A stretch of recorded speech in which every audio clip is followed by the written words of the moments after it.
Hey guys, this is Nathan and welcome to the Gaming 4. Today in this Unturned map review, we're going to be covering a map called Belgium. Now I'm sure most of you all have heard of Belgium already. It is the current time curated map, and this map scored pretty well. It got 80 out of 88. Now I will explain the score. Normally we do score it out of 100, and because this map doesn't currently have a presentation, as in it is not on the workshop, I had to take the presentation score completely out of our judgment of the map. So that leaves it at 88. If you guys want an adjusted score that is closer to the 100% that we normally give you all, it would be the equivalent of 90.9 or 91% out of 100. So obviously it did very well, and it is of course one of the better maps that we have reviewed this season. So hopefully if you guys haven't checked it out, go ahead and do so. But anyway, let's get right into some of the strengths and the weaknesses of this map. This map had a fair amount of both. Even though it was a time curated, there definitely were some things that were wrong with it, and hopefully all of the map makers out there watching the video can learn how to fix some of those issues that you even see in time curated maps. So let us start with some of the strengths of this map. Now, one of the highest categories that this map scored in had to have been the playability, and this mostly plays into how difficult was the map. And of course, as a player, one of the major things that contributes to the overall difficulty of the map are the item spawns. So this map did very well in balancing a ton of types of item spawns. Some of the main things that we look for that this map did very well in providing the player are the amount of food and clothing. You of course need those just to increase your inventory space and just to live. You also needed to find a bunch of healing and anti-radiation gear, especially as you start fighting zombies and you start raiding different locations. You need to have some of that extra gear on standby for when you inevitably take some damage. Something else that this map also did a very good job of including was ranged weapons and ammo. I think out of all the maps that we've done, excluding the arena map of course, this map did the best job at providing all the ranged weapons and ammo that you could possibly need. Throughout our playthrough, we were able to take down a couple mega zombies, which is pretty rare. Usually we don't ever gather that much ammo in any of the maps we review to be able to take down a mega zombie. So that really shows you that there was definitely enough, there was plenty, and especially in a multiplayer environment, there would be definitely enough to go around. So besides just the item spawns that are provided to the players, the difficulty of the zombies themselves in terms of the number and their stats actually also play a good amount into the overall difficulty of the map. Obviously, if there's not enough zombies, raiding is going to be way too easy. It's also going to be a lot more boring and less interesting. And so this map did a very good job of providing a lot of zombies. I think it provided a little bit on the higher side of the amount of zombies that you can have, but also their stats were balanced appropriately so that they weren't too difficult and didn't overwhelm the player too much. So there's definitely plenty of zombies to keep you on edge, keep you interested as you're raiding these locations. Now, speaking of difficulty and the stats of the zombies, they did in fact scale as you went to more difficult areas, and this is of course appropriate. You would expect the zombies at a military base to be way more difficult than the zombies that you find in the middle of a town, and of course that difficulty did scale appropriately. Another aspect of survival, especially as it relates to playability, has to do with the type of natural resources that you find. These are of course excluding item spawns. Those would be considered not natural, but this map did a very good job of including all types of natural item spawns, including berries, metal nodes, and animals. And I think they even included some of their own custom animals that are hostile, and that really ups the interest level as well, and obviously the value and the work they put into the map, because of course that is something new and interesting for everybody that plays the map to sort of experience in their own way. In terms of some of the vehicles included around the map, they did include pretty much every type of vehicle. I definitely saw more than one of every type, even air vehicles, and along with that they also provided a good amount, a healthy amount of vehicle maintenance gear, so that when you do find a good vehicle, one that you want to hang on to and use consistently, you are able to take care of that throughout the survival. And lastly, and really one of the main things that you see in all of the curated and time curated map, I just want to address the pure amount and quality of custom content that was added to this map. Obviously there was a ton all around. There were custom materials, custom items, custom objects, custom bits of food and clothing, and of course custom NPCs, which really build into the giant intricate storyline that they've actually created and set up so that the player can move through the story in a good and interesting way, and will hopefully make the gameplay experience more compelling and enjoyable to the players. So anyway guys, that's pretty much it for the positives of this map. Obviously it did very well with an adjusted score of 91 out of 100, so definitely very high. Regardless of all the things that it did well, this map also did have some weaknesses and some things that in my opinion should have been changed and definitely would have improved the quality of the map overall. So let's dive into some of the weaknesses and hopefully we can learn something from where this map could have been created a little bit better. So as you guys would expect, I don't have that many weaknesses for this map, but out of the things that we did see, there were some significant issues that really did decrease the overall score that the map made. Now, as you guys will notice, one of the weakest categories that this map scored on had to have been the detailing. It lost a large majority of its points from that category, and this is somewhat to be expected. As you guys will notice, most of the official maps don't actually have the best detailing, and there's definitely some valid reasons for this, such as the fact that they're usually larger maps, and it does reduce the strain on the PC when running those maps. But regardless, even of maps of these high quality such as curated maps, the detailing quality can be improved in a way that doesn't require too much power from the PC, to where most people can still run the map usably, even if they do have to turn down some of their settings. Overall, I think this map would have been detailed just about average. Some areas were definitely very nice, and other areas were very shabby, definitely on the lower end of the spectrum. There was also some blatant copy pasting, and as always, whenever I see it, it's always very disappointing to me. So obviously more work could be done on the detailing, but that of course can be said about all maps. Now, the last couple things were definitely a lot smaller. The detailing really took the main chunk of points off of this map, and really if they had done a better job of detailing, this would have easily gotten into the mid to high 90s. So they could have even broken 100 with the adjusted score, because they did score 5 out of 5 on Easter eggs. So some of the other things that we found, one of them was that certain boat spawns were consistently broken, as in you couldn't use the boats once they spawned. And the reason for this is simply that the spawn location was placed too close to the docks in the surrounding area, so that when you do have a little bit of a larger boat spawning in there, it does actually glitch itself in the dock. You can't use it, and it's pretty useless. So it's kind of a shabby mistake. Honestly, if they play tested the map, somebody should have noticed this and fixed it, and it's really just unfortunate that a lot of those boat spawns became unusable because of that. One other thing that we found that was closer to a bug that I thought was something that maybe should be fixed is that when planting Brussels sprouts, they turned into pumpkins. Now, I don't know how to explain this. During our playthrough, I planted a Brussels sprout seed. I grew it using fertilizer, and then when I harvested the plant, it gave me a pumpkin instead. It doesn't really take away that much from the gameplay. It is maybe a little bit disappointing to have that happen, but it's more of just a bug, so we didn't really take points off that, but that might be something to fix if you go back and look into improving the map in the future. Now, the last thing that I wanted to mention that we considered some sort of a weakness has to have been the difficulty and the rewards that you get from some of the higher tier bosses. Now, when testing this map, we did spend a considerable amount of time when compared to some of the other ones that we reviewed in the past. This is of course because it is a curated map, a current one, and we wanted to make this review as credible as it can be. And as a result of that, I did play through quite a bit of the storyline, interacting with the NPCs, finishing those quests, and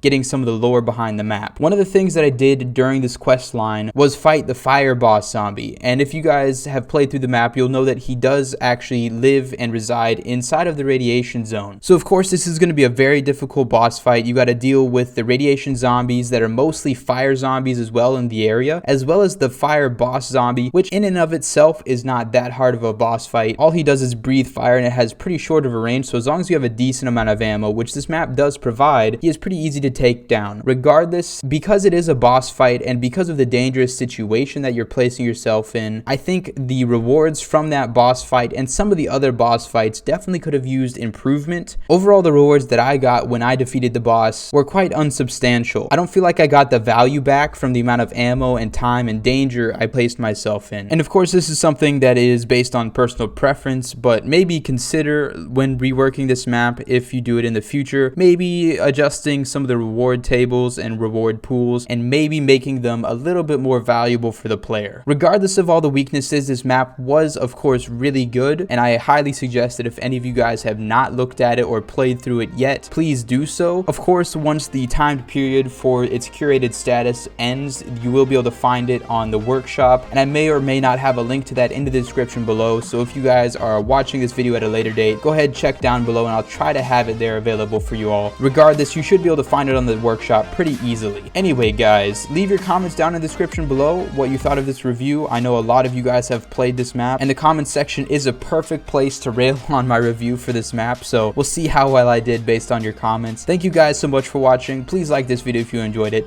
Please subscribe if you want to see some more, and I will see you all later.